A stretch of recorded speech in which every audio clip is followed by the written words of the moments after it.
Well, as you can see, my Concours is a little dismantled. I originally started this video as to be an engine swap. I had a little bit of difficulty taking the engine out. The instruction book that I have doesn't have detailed instructions on how to do that. So it's basically a best guess and trial and error to get it out. So ultimately, for the last half hour to 45 minutes of dropping the motor out of here, I had to take parts off the motor as I went along so I could drop the motor out.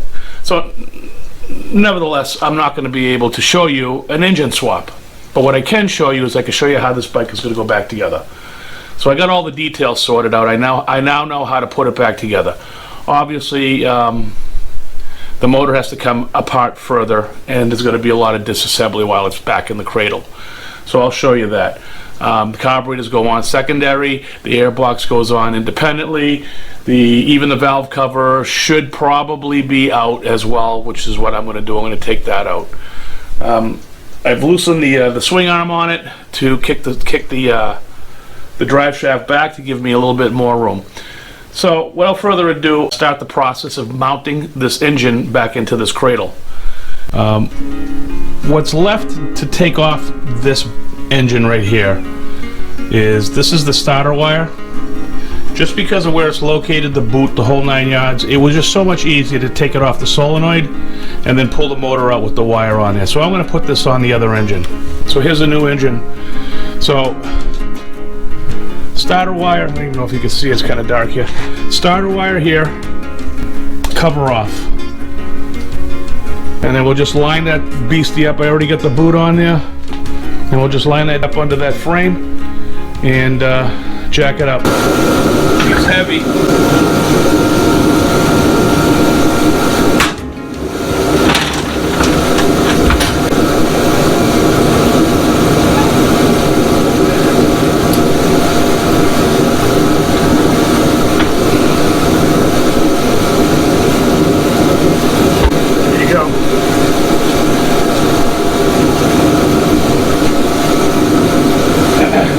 Balance right there.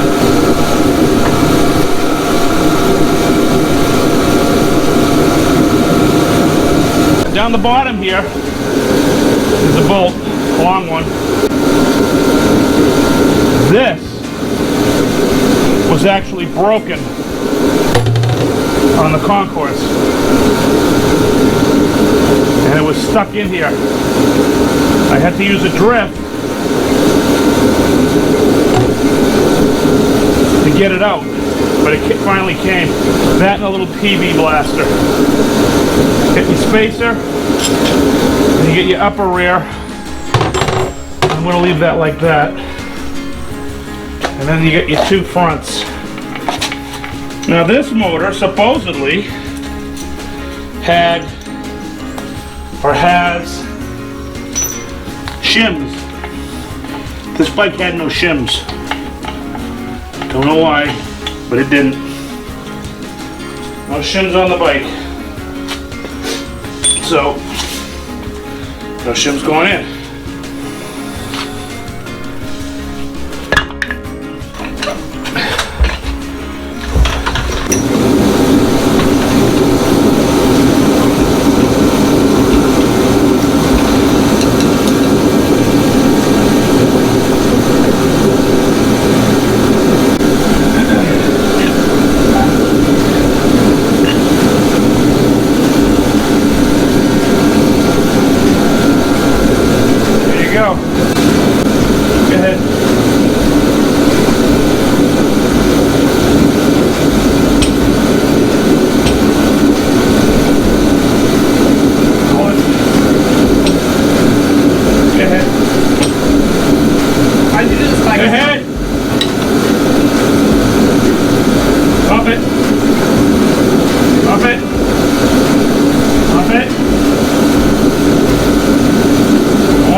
this bolt in there. Goes up like this.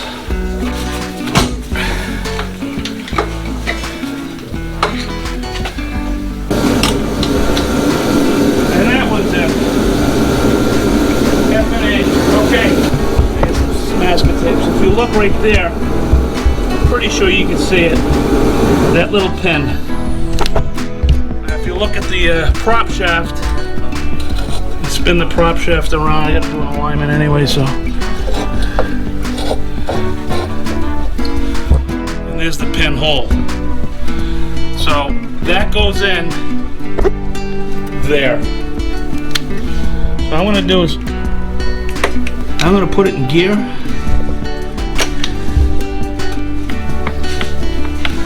So I don't get much free spin on that. I'm going to jack the engine up in here, push that through until it clicks. And when that happens, we have an installed prop shaft. And then we can start bolting everything up. Hopefully you're getting all of this. I'm trying real hard, guys, to make sure it's all visible. So what we're going to do now is just jack the motor up. The motor should pivot like on a hinge from the front.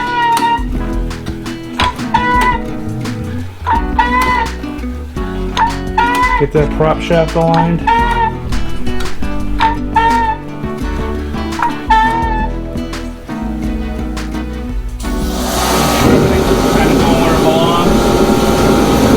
Good. We're focusing in here. So the motor's just flipping up like a hinge. Okay, she snagged a little bit. So we might have an alignment issue. Yeah, we do.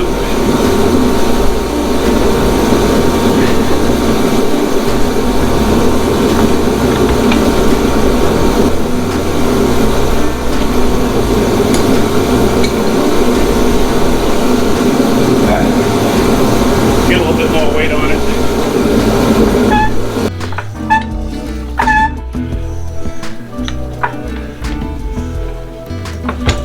Okay, so I'm going to stick the lower one through.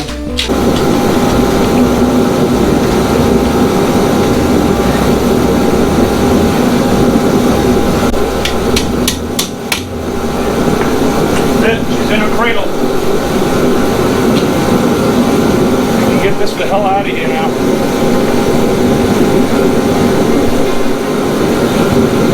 You gotta be careful as you're jacking it up. The bike was tending to walk forward as the motor pivoted, because you can't grab the engine too far from the back. There's no place to grab it. There you go. It looks like I can't even see it right now. No, that's not too bad. It's sort of right there. Let me see if I can't pull this back.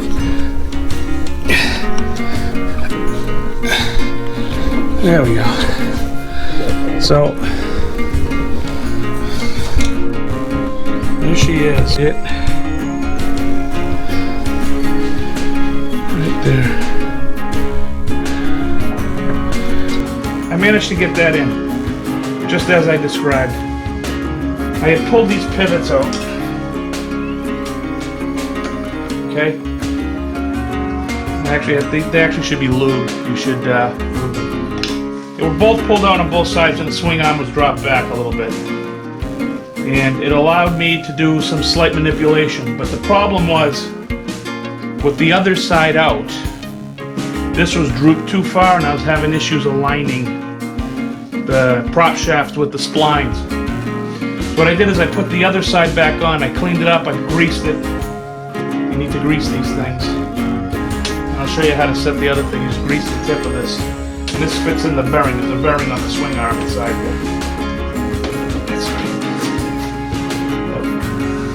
So there's a bearing in there, and this basically sits there and it pivots off of that. So you put a little bit of grease in there. The other side is actually an adjustment. We'll get to that.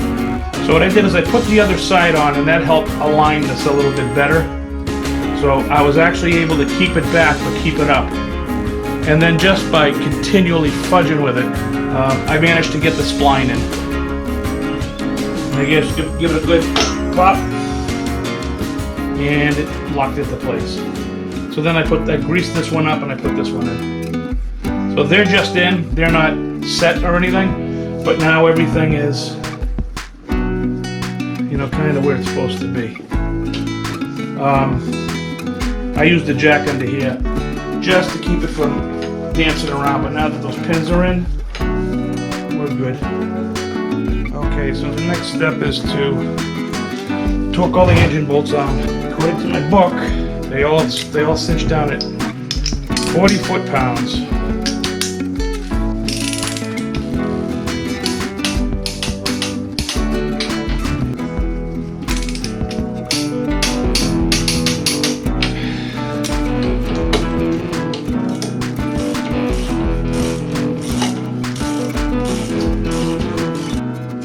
Swing arm is pretty simple. They're basically hex bolts. Go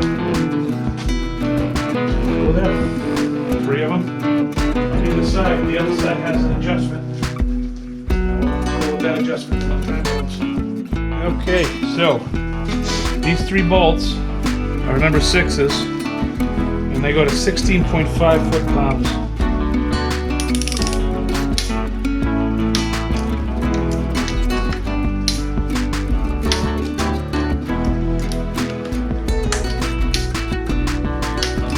Okay, so 16.5 here.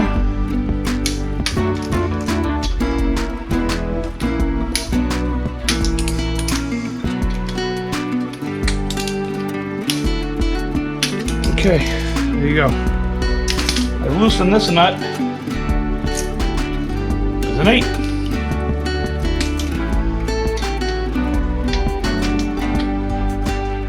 So the 8. This bolt, which is actually what holds on to the bearings on the swing arm, 20 foot-pounds on that one.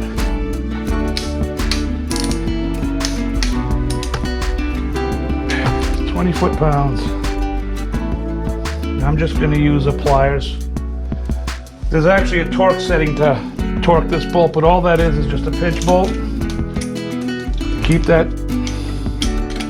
other one from moving.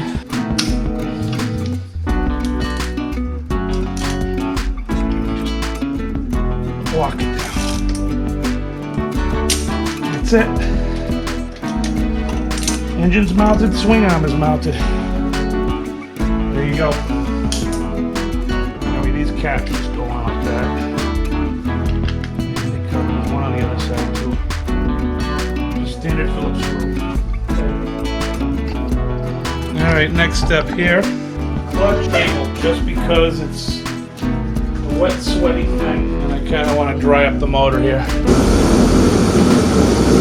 Oh well, 12 mil. We'll just tighten that up. And that should do it. Okay, so the next step we're going to do is we are going to hook up some of this electrical. We've just done the clutch cable. So I'm going to do the kickstand switch. Wire runs underneath here. It actually threads in around this linkage here. Actually, it's not linkage. It's yeah, it is linkage. I'm sorry. It's shifter linkage and a little oiling area to oil the final drive. Bend out some of these wire stays.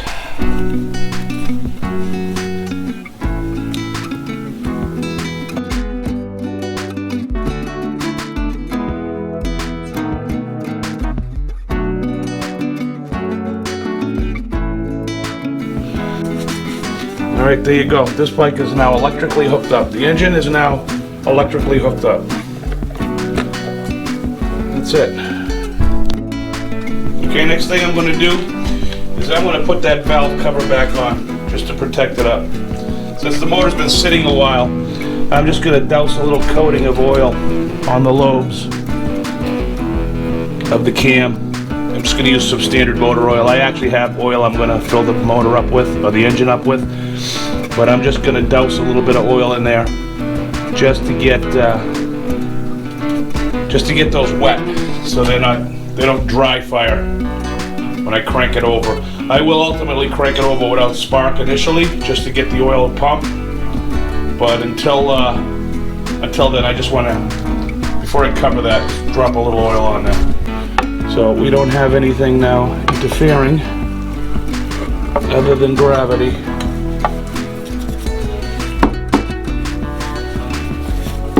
That's good. That's a start.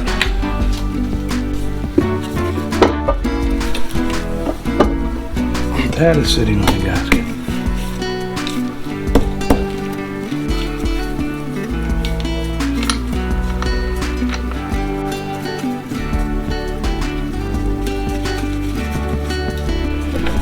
See if it sits in. I don't like the way it's sitting.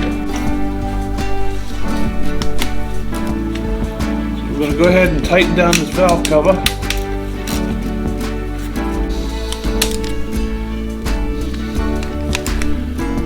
There you go. So here's the thermostat housing, and there's the filler, and this is the connector hose that goes between the two. When I took it off the bike, I put a Sharpie line right there for 12 o'clock. So that's the actual direction that this goes in. What I want to do, I'm just going to go ahead and, this is the clamp. I was living on the other side. Pop this on here. So I'm just going to distort and bend and creep and crop until I can get this thing sitting right. Down it.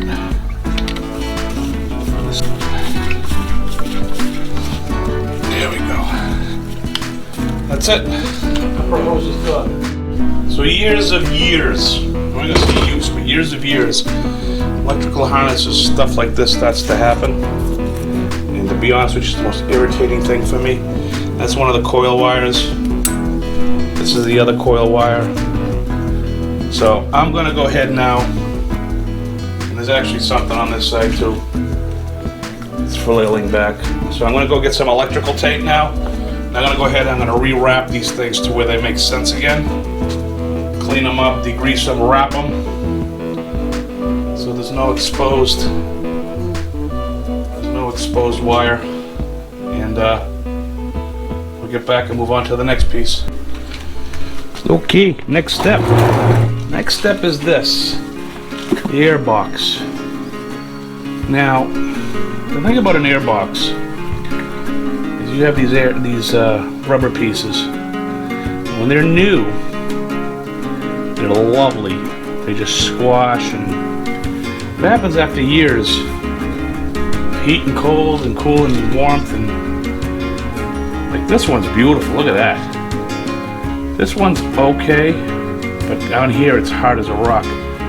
This one here, this part of it, hard as a rock. It's like hard plastic. And this one is, no, this one's hard too.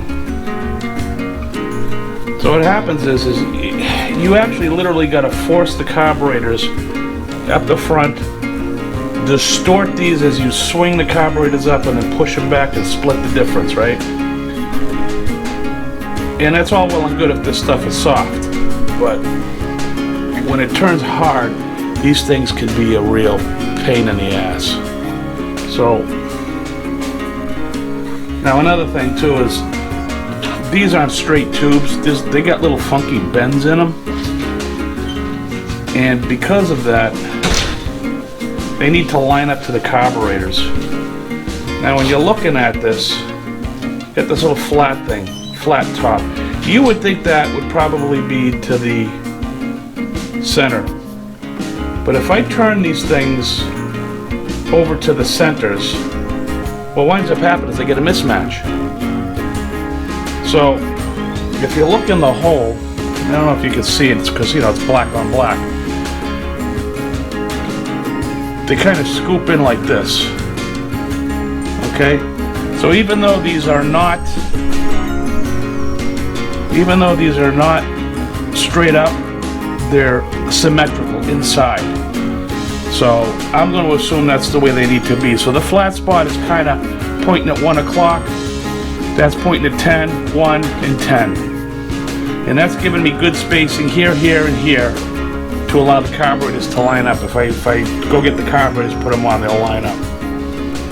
So what I did is, before I took it off, I got a silver Sharpie and I clocked them right there. See the mark right there? There's a mark right there. There's a mark right there, and there's a mark right there. And that's not even clocked right. You know why? Because I clocked it that way. That's actually the way it should be. Like that.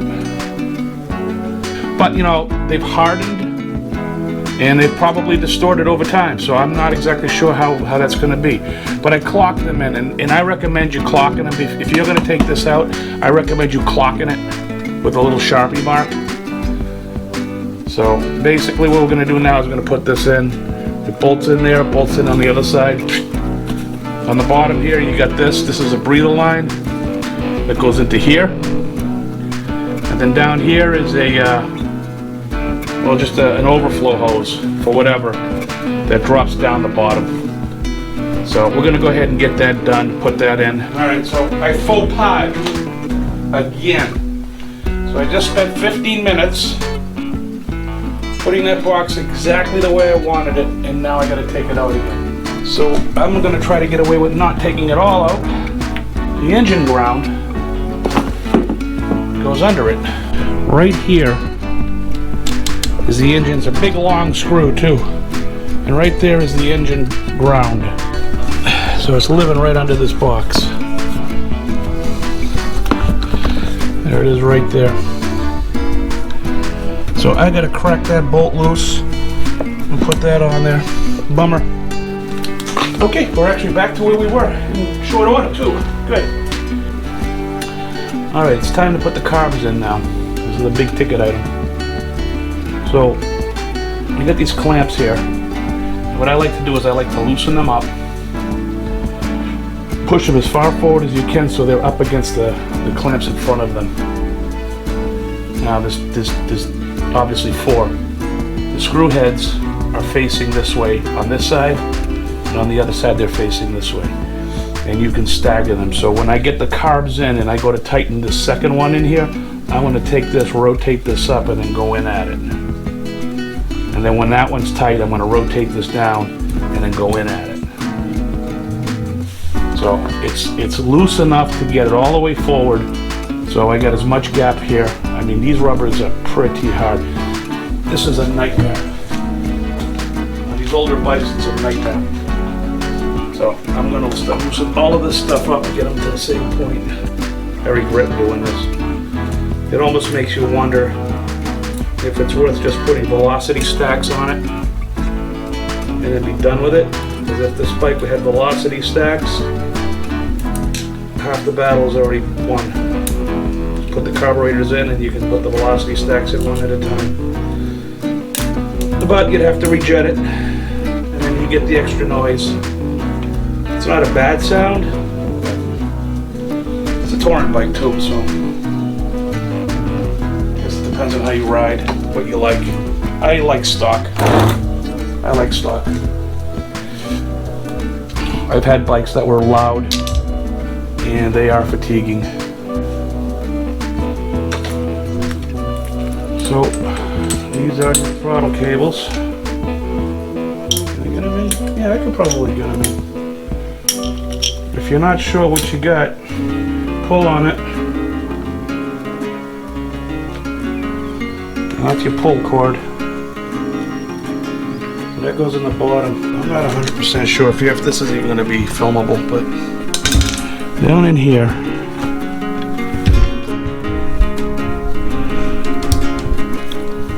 there's this down here. Right there.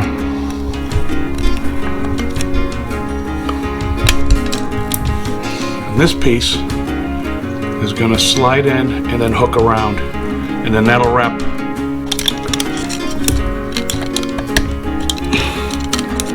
Now it is perfect.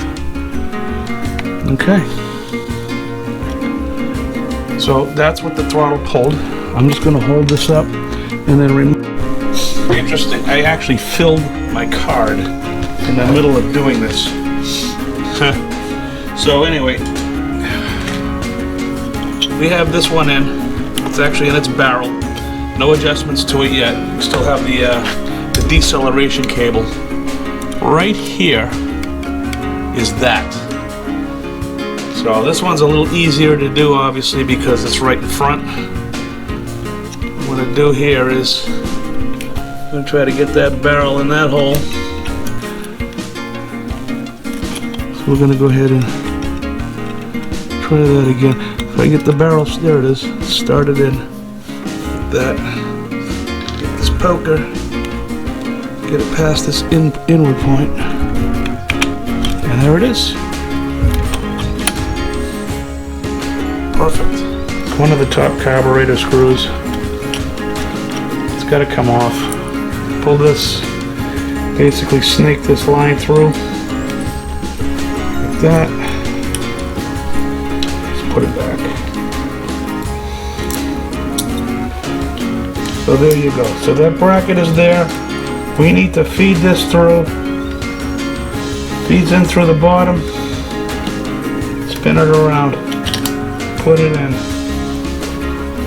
And then screw it back up. Not too snug. Snug as the others. Which isn't too snug. It sits on a rubber gasket for seal. Alright, that's that. That's that. That looks good.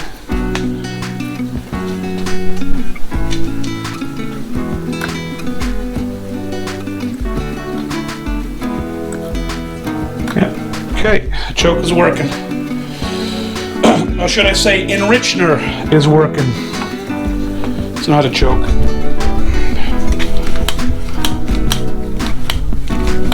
Good.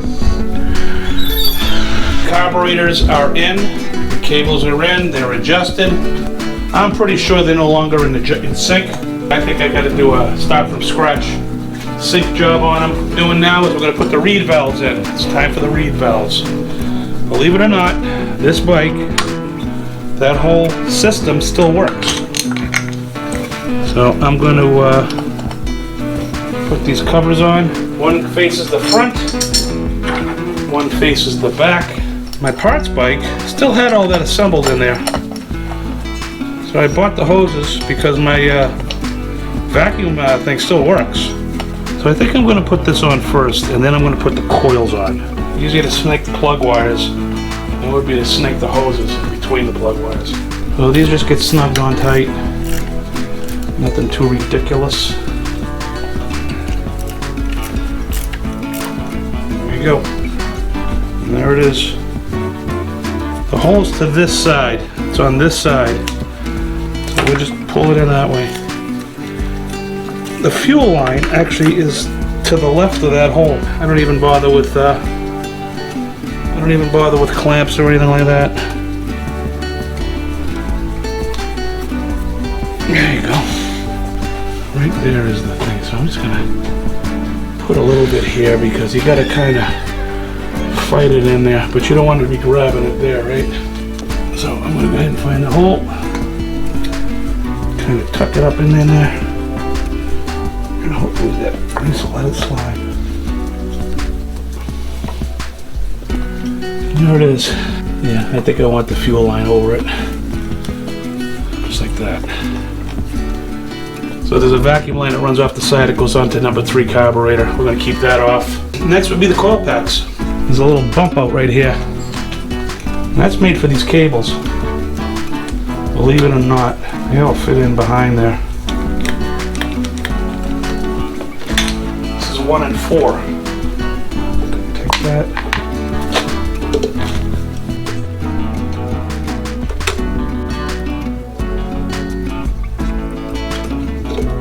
And then I have a ground here. Then you got a socket ready.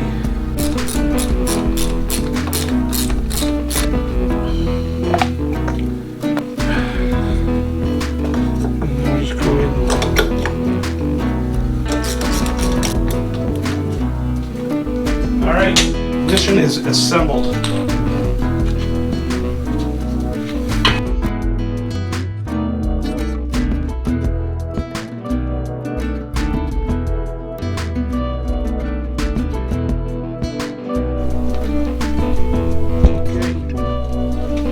So the last big piece of this right now, for me anyway, is to put put this diff back on. I'm gonna balance the rear tire. I wanna check the balance on the rear tire.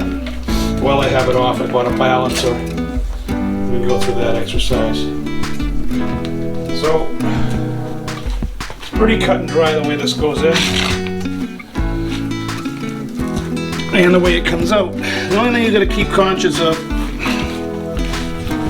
is that there's oil in here, obviously. And here is a hole, it's a breather hole. So when you take this off, you're pretty much gonna wanna keep it, you know, sort of sloped up, standing up like that, or you're gonna wind up with a mess. Another thing too, when you take this out, there's a spring in here. And what that does, it always allows constant pressure forward onto the splines. It never comes out for me. It's kind of greased in there. There's a smaller end and a larger end. And you want the larger end in. And it kind of sits in there around the shaft.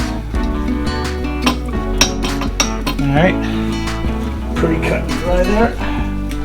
That must be my new term. It's cut and dry. Hopefully she'll cooperate. I've had my moments today with this bike not cooperating. So in you go. In here. And one in here.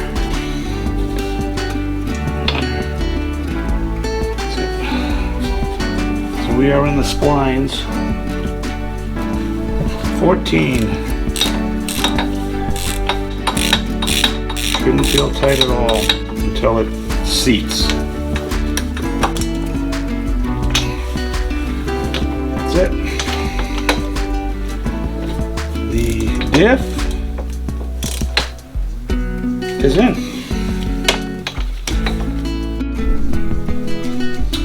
Alright, let's check the balance of the rear tire before I put that back on.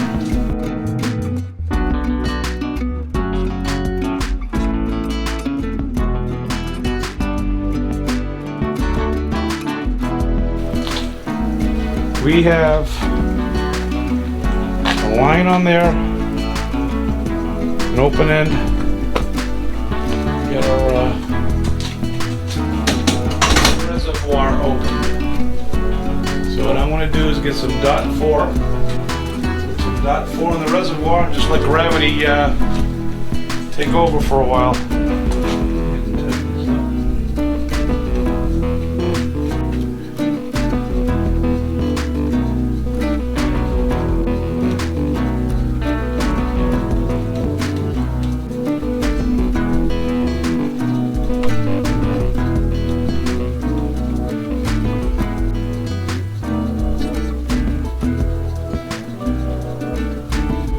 Ooh, we made a little air. A little more air. Pumping air out.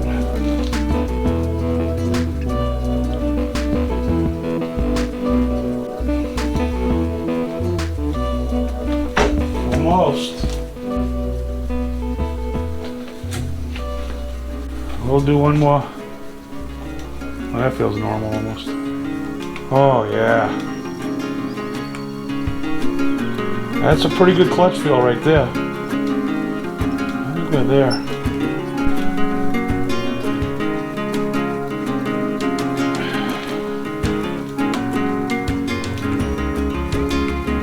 Yeah, we're done. That's it. Top it off, screw it down, and we're done. I'm going to take a couple of the plugs out. I'm going to take 1 and 4 out. And crank the engine for a little while. After I get some oil in it.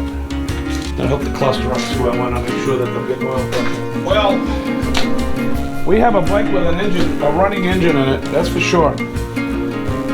I just synced out the carburetors. It fired right up. No issues.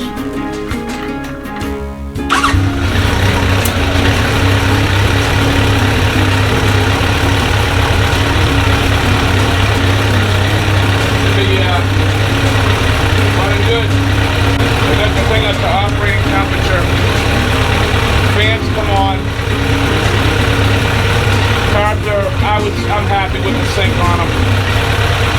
So basically what I'm going to do is I'm going to let the fuel run out of it.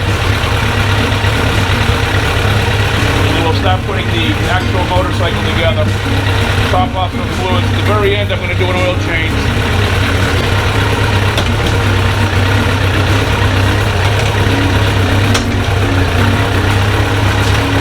Clutch feels good.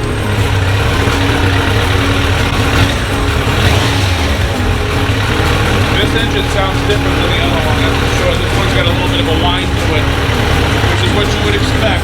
The Reassembly, this is the original instrument cluster. And you can see it's got 25,000 miles. As opposed to the other one, which had 70,000 that I bought it with. And it had been broken for a couple of years already.